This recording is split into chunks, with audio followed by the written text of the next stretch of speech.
Hi ನಮಸ್ಕಾರ. Suhasini Kannada vlog ಚಾನಲ್ಗೆ ನಿಮ್ಗೆಲ್ಲರಿಗೂ ಸ್ವಾಗತ. Welcome back to my channel. Good morning friends ಎಲ್ಲರಿಗೂ. ಇವತ್ತು ಮಕ್ಕಳೆಲ್ಲ ಸ್ಕೂಲಿಗೆ ಹೋದ್ಮೇಲೆ ವ್ಲಾಗನ್ನು ಶುರು ಮಾಡಿದ್ದೀನಿ. ಸ್ವಲ್ಪ ಲೇಟಾಗಿನೇ ವ್ಲಾಗನ್ನು ಶುರು ಮಾಡಿದೆ.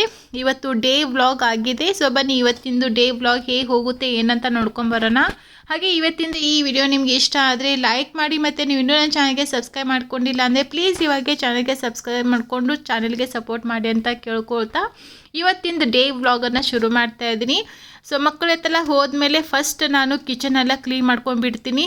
ಬೆಳಗ್ಗೆ ಟೈಮಲ್ಲಿ ಕಿಚನ್ ಅಂತೂ ನೋಡೋಂಗೆ ಇರೋದಿಲ್ಲ. ಅದು ಕಿಚನ್ ನೀವು ಎಷ್ಟೇ ದೊಡ್ಡದಾಗಿ ಇರಲಿ ಅಥವಾ ಎಷ್ಟೇ ಚಿಕ್ಕದಾಗಿರಲಿ, ಎಲ್ಲ ಕಡೆಯೂ ಪಾತ್ರೆಗಳೆಲ್ಲ ಇದ್ದೇ ಇರುತ್ತೆ. ಹಾಗಾಗಿ ಫಸ್ಟ್ ನಾನು ಪಾತ್ರೆಗಳೆಲ್ಲ ಕ್ಲೀನ್ ಮಾಡ್ಕೊಂಡ್ಬಿಡ್ತೀನಿ. ಅದ ನಂತರ ಗ್ಯಾಸಕ್ಕೆಲ್ಲ ಕ್ಲೀನ್ ಮಾಡಿಕೊಂಡು ಉಳಿದಿರೋಂತಹ ಏನು ಕ್ಲೀನಿಂಗ್ ಕೆಲಸ ಇದೆ ಅದನ್ನು ಮಾಡ್ಕೋತೀನಿ. ಹಾಗೆ ಕಿಚನಲ್ಲಿ ಏನು ವಿಂಡೋ ಇದೆ ಅದನ್ನು ಕ್ಲೀನ್ ಮಾಡ್ಕೊಳ್ಳೋದಕ್ಕೆ ನಾನಿಲ್ಲಿ ವ್ಯಾಕ್ಯೂಮನ್ನೇ ಯೂಸ್ ಮಾಡ್ತಾ ಇದ್ದೀನಿ. ಈ ವ್ಯಾಕ್ಯೂಮಿಂದನೇ ಎಲ್ಲ ನೀಟಾಗಿ ಕ್ಲೀನ್ ಮಾಡ್ಕೋತೀನಿ.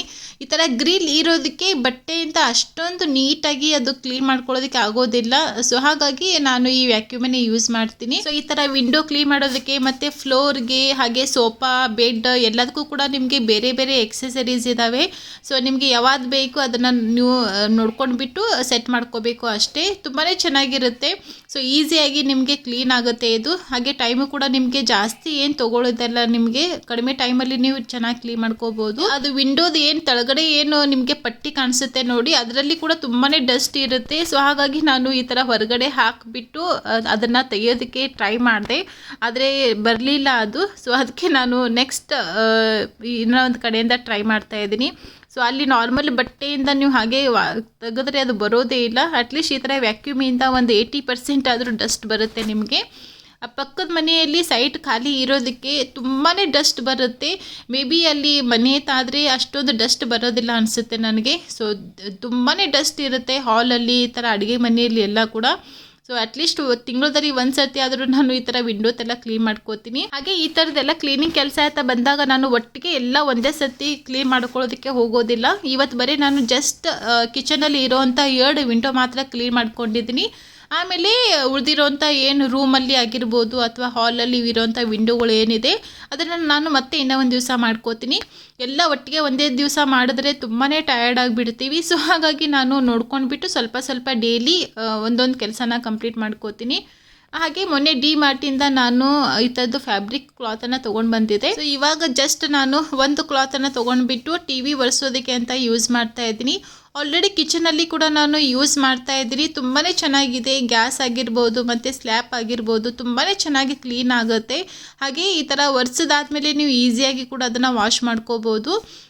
ಅದಕ್ಕೆ ಟಿ ವಿ ಎಲ್ಲ ಕ್ಲೀನ್ ಮಾಡೋದಕ್ಕೆ ನನಗೆ ಸ್ವಲ್ಪ ದೊಡ್ಡದಾಗಿರೋಂಥ ಬೇಕಾಗಿತ್ತು. ಕಿಚನಲ್ಲಿ ಇರೋದು ಸ್ವಲ್ಪ ಚಿಕ್ಕ ಸೈಜಲ್ಲಿ ಇದೆ. ಸ್ವಲ್ಪ ನನಗೆ ದೊಡ್ಡ ಸೈಜ್ ಇದ್ದರೆ ಚೆನ್ನಾಗಿರುತ್ತೆ ಅಂತ ಅಂದ್ಬಿಟ್ಟು ಈ ಸತಿ ನಾನು ಡಿ ಮಾರ್ಟಿಂದ ಈ ಫ್ಯಾಬ್ರಿಕ್ ಕ್ಲಾತನ್ನು ತೊಗೊಂಡು ಬಂದೆ. ತುಂಬಾ ಚೆನ್ನಾಗಿದೆ. ಕ್ವಾಲಿಟಿ ಕೂಡ ತುಂಬಾ ಚೆನ್ನಾಗಿದೆ. ಇದು ನನಗೆ 300ಅಲ್ಲಿ 4 ಕ್ಲಾತ್ ಸಿಕ್ಕು. ಕಾರೆಲ್ಲ ಕ್ಲೀನ್ ಮಾಡೋದಕ್ಕೆ ಕೂಡ ನಾವು ಇದನ್ನೇ ಯೂಸ್ ಮಾಡ್ತೀವಿ. ಸ್ವಲ್ಪ ಟಿ ವಿ ಮತ್ತು ಫ್ರಿಜ್ ಎಲ್ಲ ಕ್ಲೀನ್ ಮಾಡೋದಕ್ಕೆ ಬೇಕಿತ್ತು ನನಗೆ. ಹಾಗೆ ಮನೆಯಲ್ಲಿ ಸ್ವಲ್ಪ ಎಕ್ಸ್ಟ್ರಾ ಕ್ಲಾತ್ ಇರಲಿ ಅಂತ ಅಂದ್ಬಿಟ್ಟು ಈ ಸತಿ ತೊಗೊಂಡು ಬಂದೆ. ಆಮೇಲೆ ಕ್ಲೀನಿಂಗ್ ಕೆಲಸ ಎಲ್ಲ ಮಾಡಿದ್ಮೇಲೆ ಸ್ವಲ್ಪ ಹಸಿವಾಗಿತ್ತು. ತಿಂಡಿ ಎಲ್ಲ ತಿನ್ನೋದು ಬೇಡ, ಅದ್ರ ಬದಲಾಗಿ ಯಾವುದಾದ್ರೂ ಒಂದು ಮಿಲ್ಕ್ ಶೇಕ್ ಮಾಡ್ಕೊಂಡು ಕುಡಿಯೋಣ ಅಂತ ಅಂದ್ಬಿಟ್ಟು ಇವಾಗ ನಾನಿಲ್ಲಿ ಬನಾನಾ ಮಿಲ್ಕ್ ಶೇಕನ್ನು ಮಾಡ್ಕೋತಾ ಇದ್ದೀನಿ. ಅದಕ್ಕೆ ಸ್ವಲ್ಪ ಸಕ್ಕರೆ ಮತ್ತು ಏಲಕ್ಕಿ ಪುಡಿ ಮತ್ತು ಹಾಲನ್ನು ಹಾಕೋತಾ ಇದ್ದೀನಿ. ಬೆಳಗ್ಗೆ ಟೈಮಲ್ಲಿ ನಾವು ಫುಲ್ ತಿಂಡಿನ ತಿಂದ್ಕೊಂಡ್ಬಿಟ್ರೆ ತುಂಬಾ ಹೆವಿ ಆಗಿಬಿಡುತ್ತೆ. ಆಮೇಲೆ ನಮಗೆ ಕೆಲಸ ಮಾಡೋದಕ್ಕೆ ಆಗೋದಿಲ್ಲ. ಅದಕ್ಕೆ ನಾನು ಆದಷ್ಟು ಬೆಳಗ್ಗೆ ಟೈಮಲ್ಲಿ ಸ್ವಲ್ಪ ಲೇಟಾಗಿಯೇ ತಿಂಡಿನ ಮಾಡ್ತೀನಿ. ಫಸ್ಟ್ ಕ್ಲೀನಿಂಗ್ ಕೆಲಸ ಎಲ್ಲ ಮಾಡ್ಕೋತೀನಿ. ತುಂಬಾ ಹಸಿವಾಗಿದೆ ಅಂತ ಅಂದರೆ ಮಾತ್ರ ನಾನು ಈ ಥರ ಏನಾದರೂ ಮಿಲ್ಕ್ ಶೇಕ್ ಎಲ್ಲ ಮಾಡ್ಕೋತೀನಿ.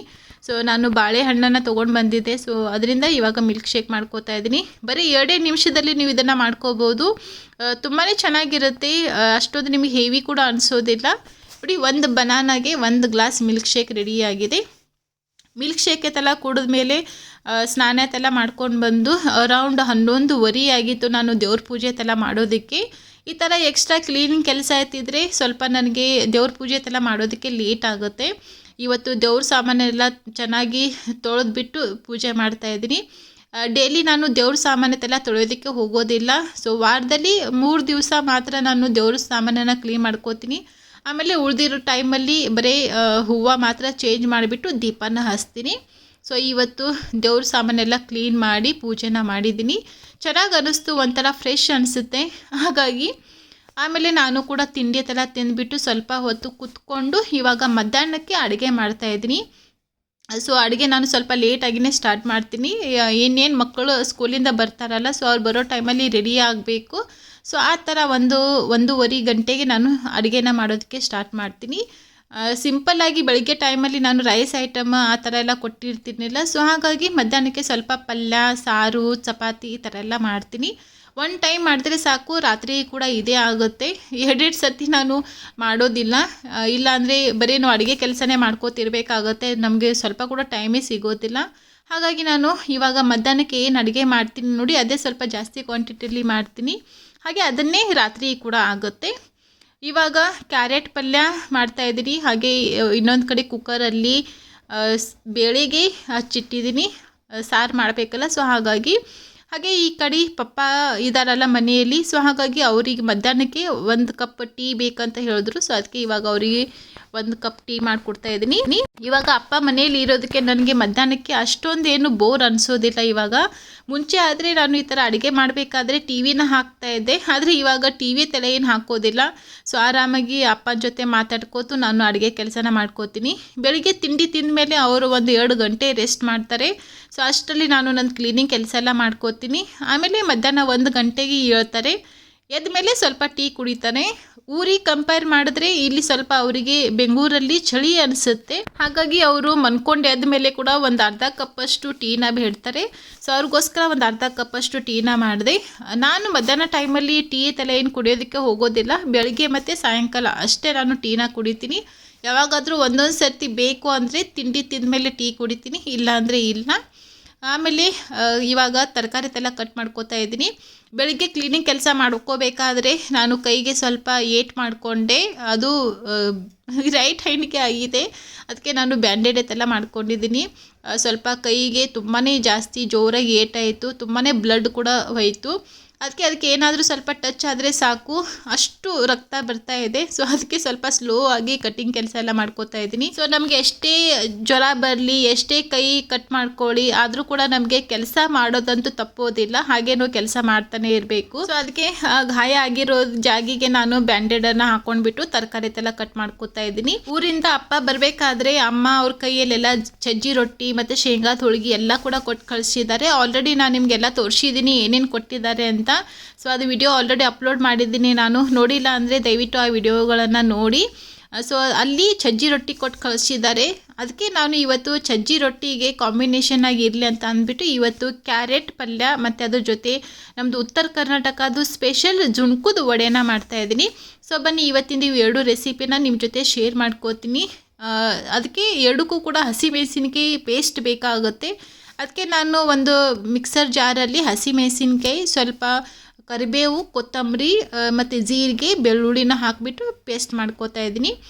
ನಾವು ಕರಿಬೇವನ್ನು ಒಗ್ಗರಣೆಯಲ್ಲಿ ಕೂಡ ಹಾಕ್ತೀನಿ, ಆಮೇಲೆ ಈ ಥರ ಪೇಸ್ಟ್ ಮಾಡಬೇಕಾದ್ರೂ ಕೂಡ ಹಾಕ್ತೀನಿ. ಪೇಸ್ಟ್ ಮಾಡಬೇಕಾದ್ರೆ ಹಾಕಿದ್ರೆ ನಿಮಗೆ ಟೇಸ್ಟ್ ತುಂಬಾ ಚೆನ್ನಾಗಿ ಕೊಡುತ್ತೆ. ಹಾಗೆ ಮಕ್ಕಳು ಸೈಡಿಗೆ ಹಾಕಿದಾಗ ಅದು ಹೊರಗಡೆ ಎಲ್ಲ ಎತ್ತಿಡ್ತಾರೆ, ತಿನ್ನೋದೇ ಇಲ್ಲ. ಈ ಥರ ಪೇಸ್ಟ್ ಮಾಡಬೇಕಾದ್ರೆ ಹಾಕಿದ್ರೆ ಈಸಿಯಾಗಿ ತಿನ್ಕೋತಾರೆ. ಅವ್ರಿಗೆ ಗೊತ್ತೇ ಆಗೋದಿಲ್ಲ ನಾವು ಇದಕ್ಕೆ ಕರಿಬೇವನ್ನು ಹಾಕಿದ್ದೀವಿ ಅಂತ. ಸೊ ಹಾಗಾಗಿ ಆದಷ್ಟು ನಾನು ಈ ಥರ ರುಬ್ಬಬೇಕಾದ್ರೇ ಕರಿಬೇವನ್ನು ಹಾಕ್ತೀನಿ. ಹಾಗೆ ಜೀರಿಗೆ ಕೂಡ ಹಾಕಿದ್ದೀನಿ. ಹಾಕ್ಕೊಂಡ್ಬಿಟ್ಟು ಇವಾಗ ಪೇಸ್ಟ್ ಮಾಡ್ಕೋತೀನಿ.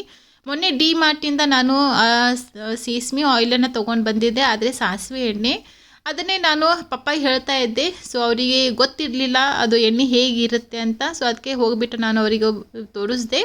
ಚೆನ್ನಾಗಿರುತ್ತೆ, ಆಲ್ರೆಡಿ ನಾನು ಆಲಿವ್ ಆಯಿಲನ್ನೇ ಯೂಸ್ ಮಾಡ್ತಾ ಇದ್ದೀನಲ್ಲ. ಸೊ ಹಾಗಾಗಿ ಈ ಎಣ್ಣೆ ಕೂಡ ತೊಗೊಂಡು ಬಂದೆ. ಸೊ ಅದನ್ನು ಇವತ್ತಿನ ಪಲ್ಯಕ್ಕೆ ಅದನ್ನೇ ಯೂಸ್ ಮಾಡ್ತಾ ಇದ್ದೀನಿ. ಹಾಗೆ ಡಿ ಮಾರ್ಟಿಂದ ಈ ಕಡಾಯಿ ಕೂಡ ತೊಗೊಂಡು ಬಂದಿದ್ದೆ ನಾನು, ಹೊಸ ಕಡಾಯಿ. ಸೊ ಅದ್ರದ್ದು ಸ್ಟಿಕ್ಕರನ್ನು ತೆಗಿತಾ ಇದ್ದೀನಿ. ಸ್ವಲ್ಪ ಬಿಸಿ ಮಾಡಿಬಿಟ್ಟು ತೆಗೆದ್ರೆ ಈಸಿಯಾಗಿ ಬರುತ್ತೆ ನಿಮಗೆ. ಇಲ್ಲಾಂದ್ರೆ ಇನ್ನೂ ಹಾಗೆ ತೆಗೆದ್ರೆ ಅದರದ್ದು ಏನು ಗ್ಲೂ ಇರುತ್ತೆ ಹಾಗೆ ಅದು ಪಾತ್ರೆಗೆಲ್ಲ ಅಂಟ್ಕೊಂಡು ಇರುತ್ತೆ. ಸೊ ಅದಕ್ಕೆ ನಾನು ಸ್ವಲ್ಪ ಪಾತ್ರೆ ಬಿಸಿ ಮಾಡಿಕೊಂಡು ಆ ಸ್ಟಿಕ್ಕರನ್ನು ತಗೋತೀನಿ. ಇವಾಗ ಎಣ್ಣೆ ಹಾಕಿದ್ದೀನಿ, ಮತ್ತು ಸಾಸಿವೆ, ಜೀರಿಗೆ, ಸ್ವಲ್ಪ ಹಿಂಗು ಮತ್ತು ಈರುಳ್ಳಿ ತಪ್ಪಲನ್ನು ಹಾಕ್ಕೊಂಡ್ಬಿಟ್ಟು ಒಗ್ಗರಣೆ ಹಾಕ್ಕೋತಾ ಇದ್ದೀನಿ. ಹಾಗೆ ಈ ಕ್ಯಾರೆಟ್ ಪಲ್ಯಕ್ಕೆ ನಾನು ಯಾವುದೇ ಒಂದು ಮಸಾಲ ಪೌಡರನ್ನು ಯೂಸ್ ಮಾಡ್ತಾಯಿಲ್ಲ. ಜಸ್ಟ್ ಬರೀ ಮಿಕ್ಸರ್ ಜಾರಲ್ಲಿ ನಾನು ಏನು ಹಸಿಮೆಣಸಿನಕಾಯಿ ಪೇಸ್ಟ್ ಮಾಡಿ ಇಟ್ಕೊಂಡಿದ್ದೆ ಅದನ್ನು ಖಾರಕ್ಕೆ ಎಷ್ಟು ಬೇಕು ನೋಡ್ಕೊಂಡ್ಬಿಟ್ಟು ಹಾಕಿದ್ದೀನಿ. ಅದಾದ ನಂತರ ಒಂದು ಅರ್ಧ ಟೀ ಸ್ಪೂನಷ್ಟು ಅರಿಶಿನ ಇಷ್ಟೇ ಹಾಕಿಬಿಟ್ಟು ಒಗ್ಗರಣೆ ಹಾಕೋತಾ ಇರೋದು. ಸೊ ಈ ಥರ ಹಾಕಿದ್ರೆ ನಿಮಗೆ ನ್ಯಾಚುರಲ್ ಕ್ಯಾರೆಟ್ದು ಏನು ಟೇಸ್ಟ್ ಇರುತ್ತೆ ಅದು ತುಂಬಾ ಚೆನ್ನಾಗಿ ಬರುತ್ತೆ. ಹಾಗೆ ಪಲ್ಯ ಕೂಡ ತುಂಬಾ ಟೇಸ್ಟಿಯಾಗಿ ಬರುತ್ತೆ. ಸೊ ಎಲ್ಲದಕ್ಕೂ ಕೂಡ ನಿಮಗೆ ಗರಂ ಮಸಾಲ ಧನಿಯಾ ಪೌಡರ್ ಹಾಕಬೇಕು ಅಂತ ಏನು ಇಲ್ಲ. ಸೊ ಈ ಥರ ಸಿಂಪಲ್ಲಾಗಿ ಕೂಡ ಒಂದೊಂದು ಪಲ್ಯಗಳನ್ನು ಮಾಡಿ ನೋಡಿ ತುಂಬಾ ಚೆನ್ನಾಗಿರುತ್ತೆ. ಸೊ ಇವತ್ತು ಈ ಕ್ಯಾರೆಟ್ ಪಲ್ಯ ನಾನು ಜಸ್ಟ್ ಹೀಗೆ ಸಿಂಪಲ್ಲಾಗಿ ಮಾಡ್ತಾಯಿದ್ದೀನಿ. ಈ ಥರ ಎಲ್ಲ ಚೆನ್ನಾಗಿ ಮಿಕ್ಸ್ ಮಾಡ್ಕೊಂಡ್ಬಿಟ್ಟು ರುಚಿಗೆ ತಕ್ಕಷ್ಟು ಉಪ್ಪನ್ನು ಹಾಕೋತಾ ಇದ್ದೀನಿ. ಉಪ್ಪು ಹಾಕ್ಕೊಳ್ಳೋದ್ರಿಂದ ಕ್ಯಾರೆಟ್ ನಿಮಗೆ ಬೇಗನೆ ಸಾಫ್ಟ್ ಆಗುತ್ತೆ. ಹಾಗೆ ಅದರಿಂದ ಕೂಡ ನಿಮಗೆ ನೀರು ಬಿಟ್ಕೊಳ್ಳುತ್ತೆ. ಸೊ ಹಾಗಾಗಿ ಮೇಲಿಂದ ಮತ್ತೆ ನಿಮಗೆ ತಿರ್ಗಾ ನೀರೆತ್ತು ಹಾಕ್ಕೊಳ್ಳೋದೇನು ಬೇಕಾಗಲ್ಲ. ಜಸ್ಟ್ ಬರೀ ಹಾಗೆ ಪ್ಲೇಟಿಂದ ಇದನ್ನು ಕವರ್ ಮಾಡಿಬಿಟ್ಟು ಒಂದು 2 ನಿಮಿಷ ಫುಲ್ ಲೋ ಗ್ಯಾಸ್ ಫ್ಲೇಮ್ ಮೇಲೇ ಮುಚ್ಚಿಡೋಣ.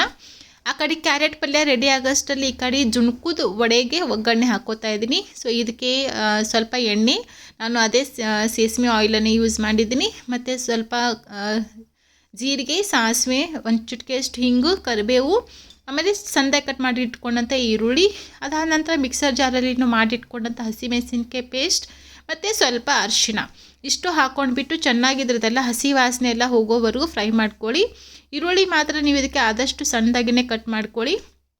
ಈ ಥರ ಫ್ರೈ ಮಾಡ್ಕೊಂಡಾದಮೇಲೆ ಸ್ವಲ್ಪ ಇದಕ್ಕೆ ನಾನು ಅಜ್ವೈನ್ ಅಂದರೆ ಓಂಕಾಳು ಕೂಡ ಹಾಕ್ಕೋತಾ ಇದ್ದೀನಿ.